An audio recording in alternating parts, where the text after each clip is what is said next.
Hello বন্ধুরা, আজকে একটা নতুন রেসিপি শেয়ার করছি।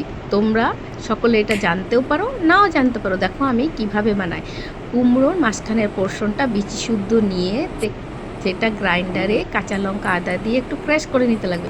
তারপরে তার সাথে চালের গুঁড়ো, বেসন, পেঁয়াজ কুচি, হলুদ, লবণ, গরম মশলা এবং একটু চিংড়ি মাছ দেবে। চিংড়ি মাছ দিলে দুর্দান্ত খেতে স্বাদ হয়। তারপরে এটাকে ভালো করে চটকে চটকে মেখে নিয়ে কড়াইয়ে তেল গরম করে ছোট ছোট বড়ার আকারে গড়ে এপিঠ ও পিঠ মিডিয়াম ফ্লেমে লালচে করে ভেজে নিলে বাস দুর্দান্ত স্বাদের বড়া তৈরি হয়ে গেল।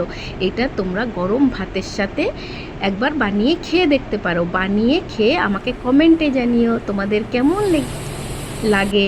By bye, see you in the next video.